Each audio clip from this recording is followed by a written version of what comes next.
Olá, bom dia, tudo bem com você? Eu espero que sim, é o desejo do meu coração. Estamos aqui mais um dia na Escola Bíblica Dominical, a maior e a melhor escola do mundo.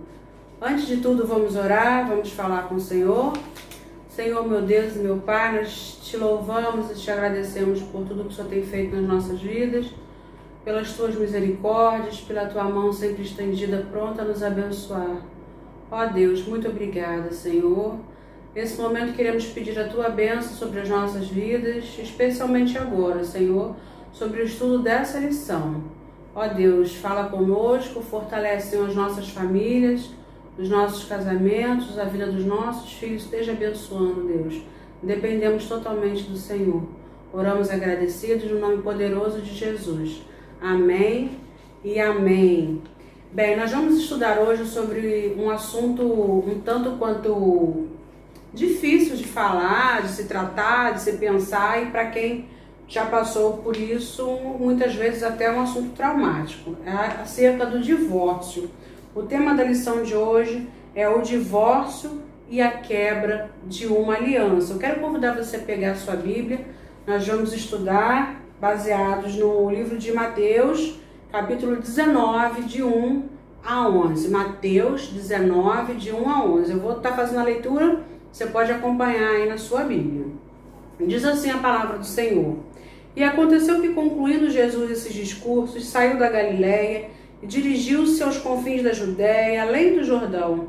E seguiram muitas gentes e curou-as ali. Então chegaram ao pé dele os fariseus, tentando-o e dizendo-lhe: é lícito ao homem repudiar sua mulher por qualquer motivo? Ele, porém, respondendo, disse-lhes: não tendes lido que no princípio o Criador fez macho e fêmea e disse: portanto deixará o homem seu pai e sua mãe, e se unirão e serão os dois uma só carne? Assim não são mais dois, mas uma só carne? Portanto, o que Deus ajuntou, não separe o homem. Disseram-lhe eles: então por que mandou Moisés dar-lhe carta de divórcio e repudiá-la? Disse-lhes ele: Moisés, por causa da dureza do vosso coração, vos permitiu repudiar vossa mulher. Mas no princípio não foi assim. Versículo 9. Eu vos digo, porém, que qualquer que repudiar a sua mulher, não sendo por causa de prostituição e casar com outra, comete adultério. E o que casar com a repudiada também comete adultério. Disseram-lhe seus discípulos: se assim é a condição do homem relativamente à mulher, não convém casar.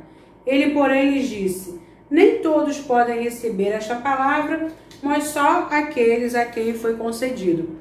Bem, as leis brasileiras sofreram alterações em relação ao divórcio que antes não era permitido aqui no nosso país, no Brasil. Isso mudou a partir de 1977, um ano antes de eu nascer, com a promulgação da lei do divórcio.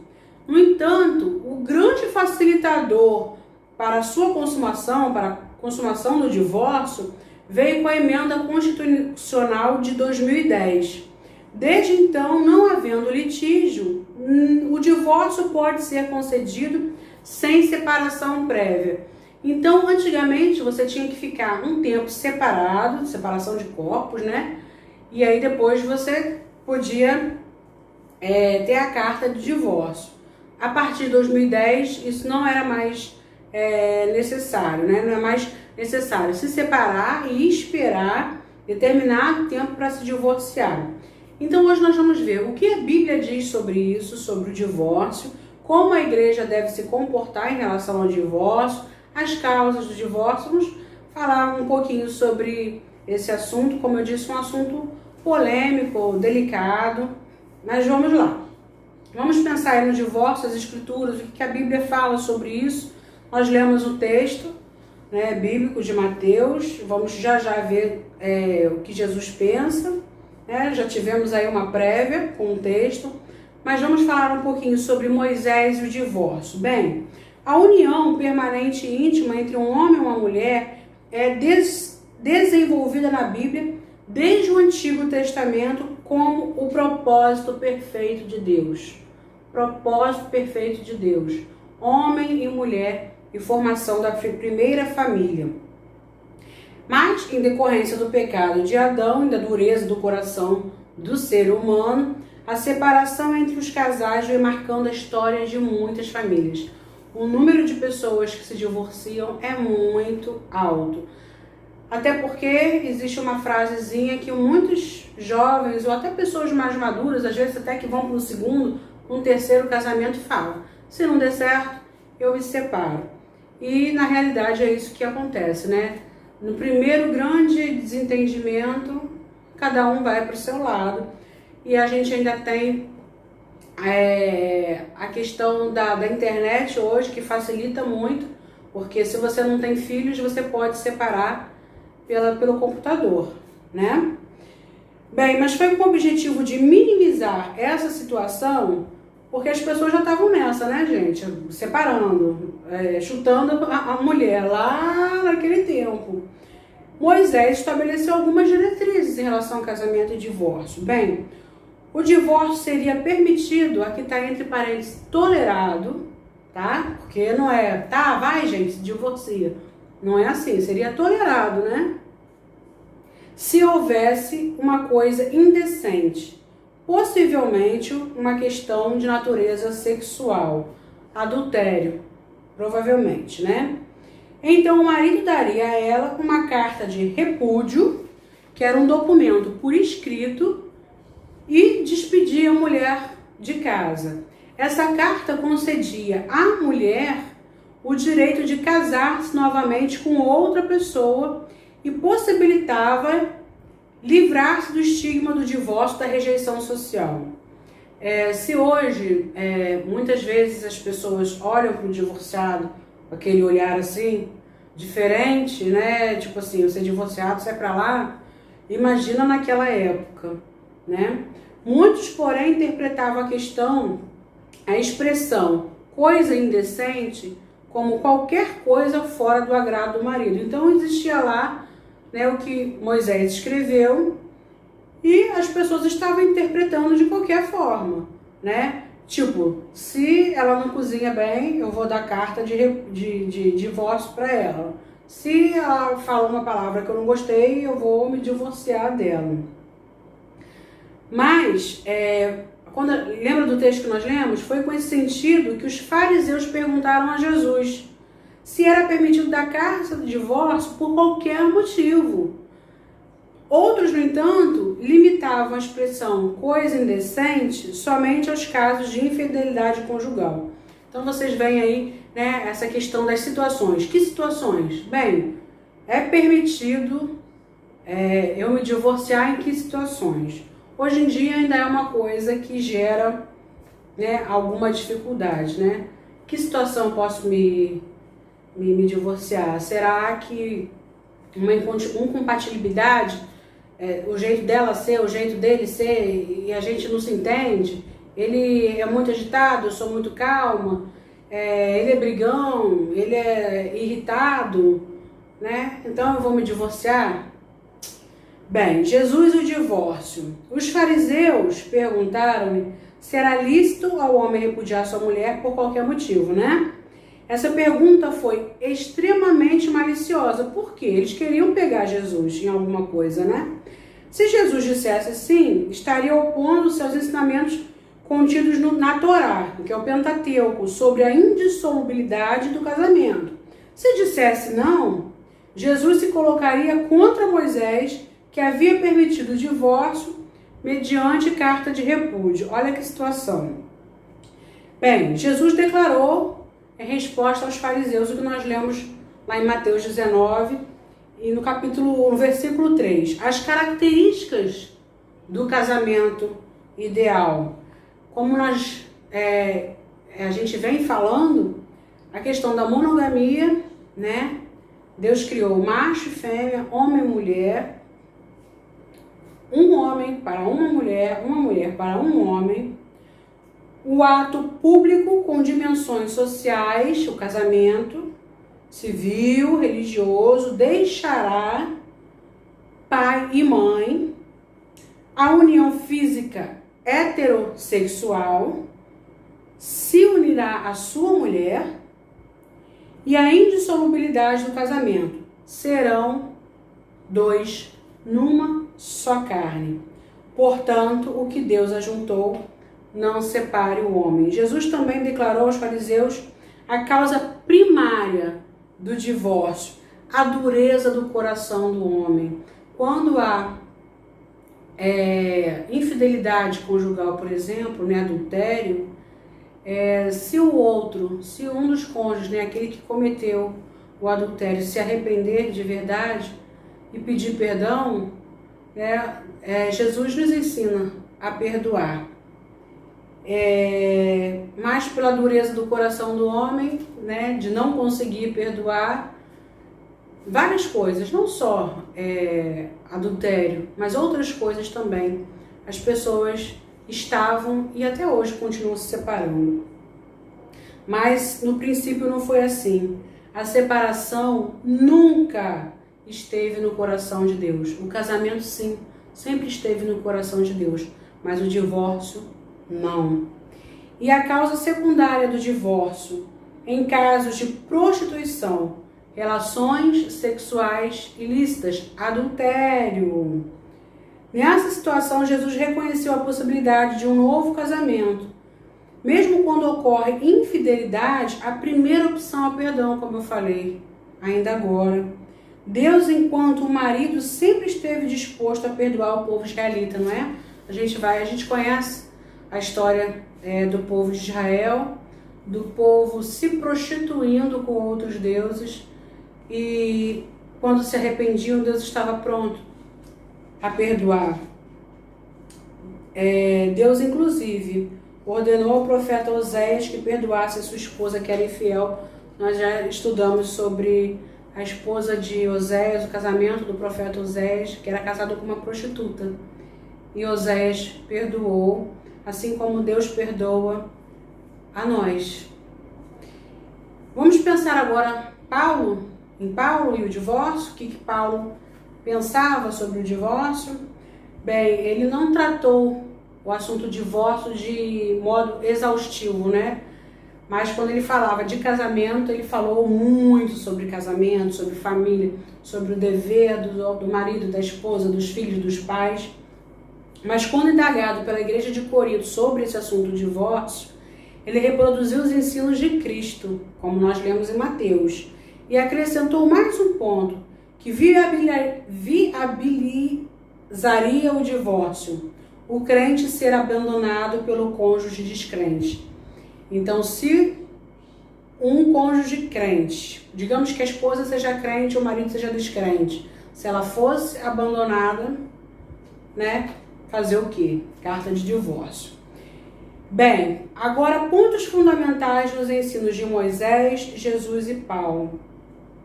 Bem, essas três pessoas, Moisés, Jesus e Paulo, eles ensinaram sobre o propósito original do casamento, que é a união permanente e exclusiva entre o sexo feminino e masculino com a bênção de Deus. Trataram o casamento com a seriedade devida, buscando respostas aos problemas reais, Então, o casamento, ele passa por dificuldades, passa por problemas, mas como cristãos, nós devemos buscar respostas em Deus. Eles não ignoraram os problemas decorrentes do divórcio.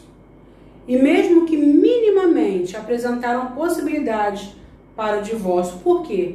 Porque eles trataram o problema de maneira real em um contexto humano. Porque o ser humano é falho, o homem é falho, a mulher é falha. Eles não trataram assuntos, por exemplo, sobre violência doméstica. E aí, me diga você acha que uma mulher que apanha do marido todos os dias, ela deve continuar casada com esse homem violento? E aí, a gente correndo risco de vida, E aí a gente pensa também na importância, na responsabilidade da escolha do futuro cônjuge, na importância que tem na vida de um ser humano o namoro, o tempo de namoro, o tempo de noivado, para se conhecer a pessoa, para se conhecer a família da pessoa com quem se vai casar, né? Então, muitas vezes um casamento precipitado, um casamento que tinha tudo para dar certo, mas porque foi precipitado, porque eu não conheci suficientemente a outra pessoa, acaba numa tragédia que infelizmente acaba num divórcio. E aí a gente pensa, né? E aí, perdoar uma pessoa que se divorciou por alguma outra coisa que não deveria? São temas, são assuntos que são mencionados, de repente você tem algum caso para me falar. Carolina, olha, fulano estava passando necessidade, ele trancava ela em casa e não alimentava ela. Então é um assunto muito difícil de se tratar. Mas tudo isso porque o homem não procura Deus. Tudo isso porque o homem muitas vezes não teme a Deus, não coloca Deus em primeiro lugar. E a igreja precisa ter um olhar de amor em relação aos divorciados. Um olhar de amor. Muitas vezes são pessoas que se tornam carentes pela situação que passaram, né, que precisam do nosso apoio e esse olhar de amor, não esse olhar de discriminação que muitos de nós temos em relação ao divorciado. Bem, vamos para o próximo tópico 2, a prática do divórcio hoje. Novelas, séries e filmes apresentam um mundo de possibilidades, né, em que as pessoas casam, separam, trocam de par, como se trocasse de roupa. Normalmente, a melhor solução apresentada nesse tipo de entretenimento para os problemas enfrentados pelo casal é o divórcio. Tá dando certo, né? Vou divorciar. Como se fosse uma roupa, sujou, não gostei, olhei, dei uma puidinha. Vou costurar, remendar para quê? Vou jogar fora e vou comprar outro, né? E aquele ditado, a fila anda. Muitas vezes, infelizmente, a pessoa já está pensando em divorciar, já tem alguém até em mente. Então, essa naturalidade com que é tratada a separação faz com que muitos casais não busquem solução para suas crises conjugais, né? O que logo vem na cabeça, e o inimigo também está ali no ouvidinho, né, o tempo todo, para colocar essa palavrinha, separa, separa. E as pessoas não buscam a ajuda que deveriam e logo partem, né? Às vezes a gente fica triste com casais que casaram há tão pouquinho tempo, não completaram nem um ano e já se divorciam. Às vezes casais de muitos e muitos anos, né? Talvez choque até mais, né? Casamentos que você acha, nossa, um casamento consolidado, 30 anos de vida conjugal e de repente acaba. Bem, as causas do divórcio. Antes do casamento, as pessoas normalmente enfatizam os pontos semelhantes que possuem, né? Ai, você gosta disso? Ai, você gosta de pizza? Eu também gosto, que legal. Ai, você gosta de música romântica? Eu também gosto, que legal. Ah, você gosta de amarelo? Eu também gosto de amarelo, minha cor favorita, que legal. E isso faz com que as pessoas se unam, mas ignoram os defeitos. E os defeitos, nesse tempo de namoro, eles não são para ser ignorados. São para ser olhados com um bom olhar, né, coloque ali uma lente de aumento nesse momento do namoro. Para você ver bem, analisar bem, né, se você quer casar com essa pessoa. É isso que a gente deve passar para os nossos filhos. O namoro é esse tempo, um tempo muito especial. E como eu falei numa outra lição, existem defeitos e defeitos. Existem defeitos, eu dei o exemplo, por exemplo, do homem preguiçoso, o homem que não gosta de trabalhar, não quer estudar, só quer ficar deitado na rede, na cama, no joguinho, no PlayStation, no computador, no telefone. E é com esse homem que você vai querer construir uma vida? Então vamos lá. Conflitos no lar são normais, né? Eu tenho certeza que você tem absoluta certeza também disso, que conflito no casamento, na família, é uma coisa normal, porque somos falhos, somos imperfeitos e conflitos são normais, eles fazem parte da vivência humana, não só no lar, em todos os relacionamentos interpessoais, nós temos conflitos, né? Pensamos diferente. Mas a questão, na verdade, é o que fazer para superar esses desentendimentos. Eis algumas causas dos problemas conjugais. Então vamos lá. Primeira causa, né? Se a gente for se basear aí em Gênesis 2:24, ignorar as lições de Gênesis 2:24. Deixar pai e mãe. Quantas pessoas se casam para morar dentro da casa dos pais, para morar no quintal dos pais, e iam deixar tanto físico quanto emocional, né? A gente corta o cordão umbilical emocional quando a gente sai da casa dos pais, né? Quando você casa, se você queimou o feijão, você não, mãe, queimei o feijão, o que eu vou fazer? Me diz como é que faz o feijão direito. Mãe, a panela parece que vai explodir. Mãe. Né? Se vira agora. Né? Pergunta ao seu marido. Esse deixar físico e emocional. Esse ato de deixar, ele aponta para rupturas, renúncias e a decisão de assumir responsabilidade, de sair da tutela dos pais. Casamento implica mudança de vida. Não adianta você querer casar e viver uma vida de solteiro ou de solteira, né? Apegar-se no sentido de colar, a gente se apega ao marido. O marido se apega na gente. Agora você tem um ao outro, vocês têm um ao outro, né? Quando acontecer alguma coisa, a primeira pessoa a quem recorrer é o cônjuge, não é mais a mãe, nem ao pai. Ser uma só carne envolve também vida sexual ativa, né? Sexo, ou falta de sexo, ou problemas na área sexual é um outro fator que leva muitos casais ao divórcio. E o sexo precisa existir no casamento. Aqui o autor fala que não é a coisa mais importante no casamento. Até porque nós sabemos que devido a alguma doença, por exemplo, a mulher pode ficar um tempo, o homem, sem ter relação sexual, o casamento vai acabar por isso? Você já está numa idade avançada, o casamento já não pode mais fazer sexo, não tem condições mais para isso, fisicamente falando. O casamento vai acabar por causa disso? Não. Mas ser humano perfeito, saudável, né, precisa fazer sexo. Isso é muito importante. Deus criou o sexo, né? E o sexo une o casal.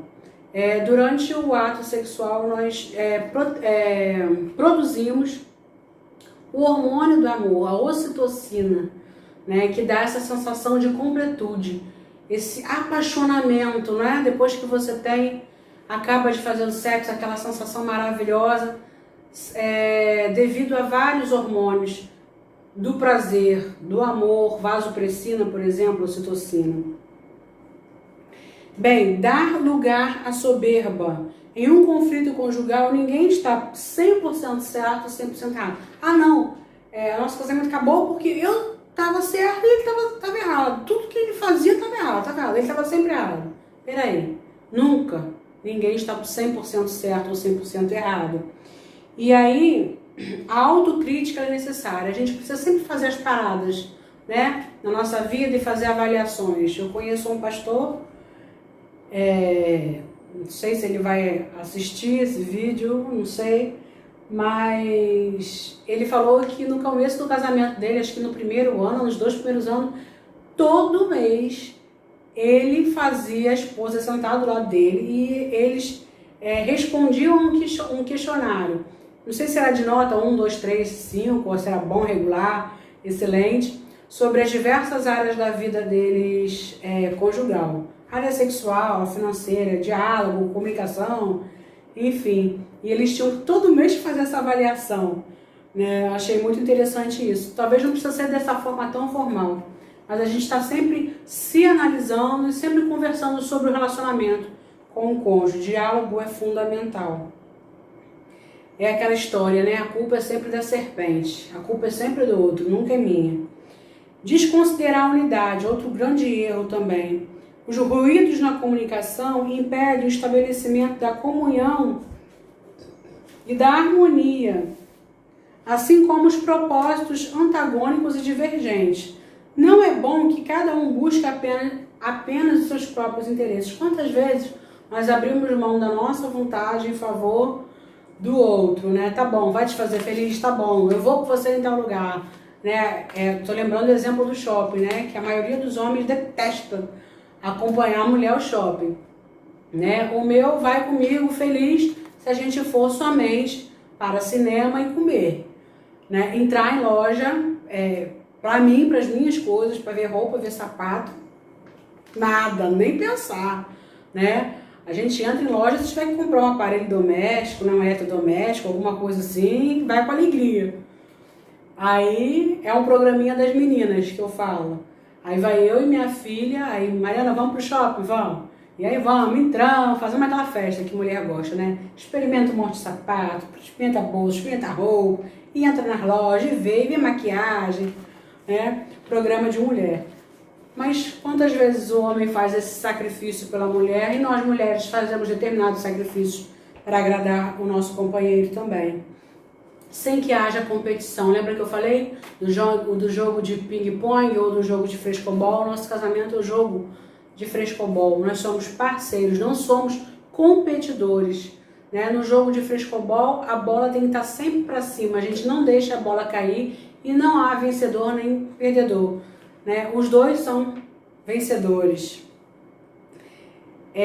O diálogo é fundamental, pois toda casa dividida não subsiste, é o texto de Mateus 12, 22 a 27. Sem diálogo não há casamento.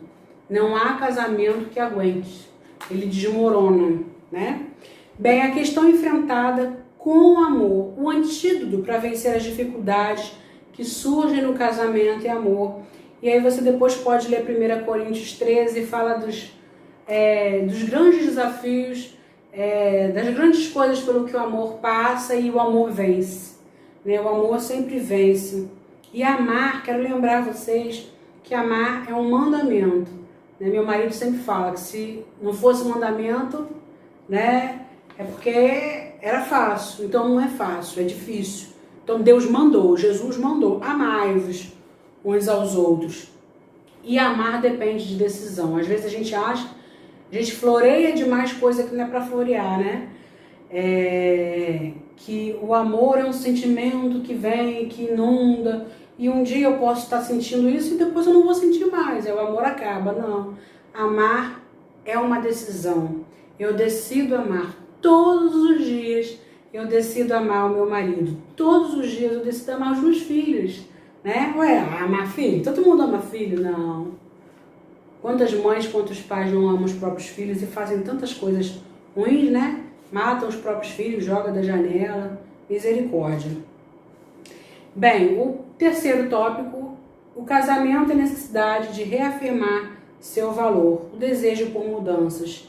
Se há motivos no coração de alguém para restaurar o casamento, se existe o desejo de desfrutar do favor de Deus e viver um novo tempo no relacionamento, então é tempo de buscar ao Senhor, pois Ele sabe como ninguém transformar água e vinho e proporcionar alegria ao casal. Primeira coisa, é joelho no chão, é buscar a Deus. E Deus faz milagre. Carolina, meu casamento, só um milagre. Deus é especialista em milagres. Amém? Deus é especialista em milagres.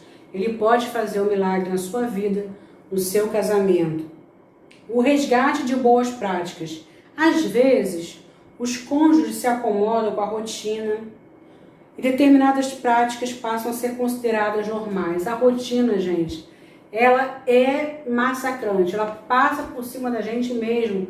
Se a gente não fizer as paradas, se a gente não tentar organizar a nossa semana e trazer leveza para a nossa semana, para o nosso dia a dia, para o nosso casamento, fica muito difícil.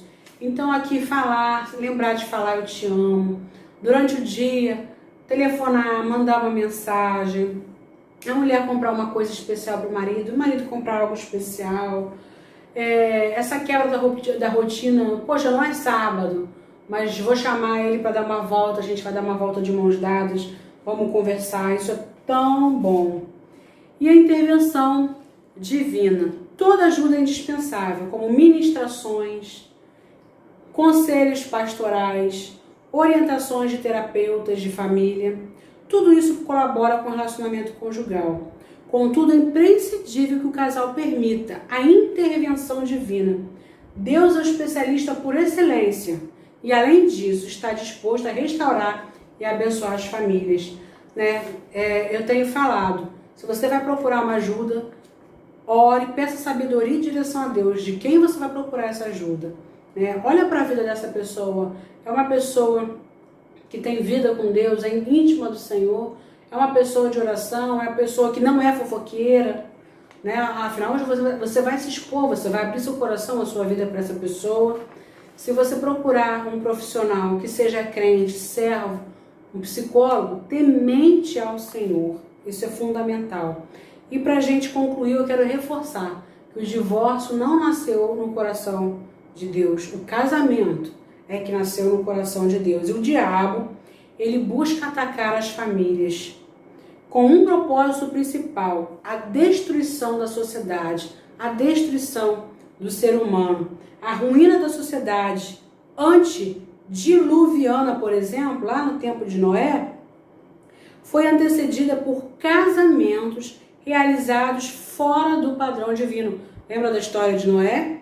Viram os filhos de Deus que as filhas dos homens eram formosas? Então disse o Senhor: não contenderá o meu espírito para sempre com o homem. E aí veio o dilúvio.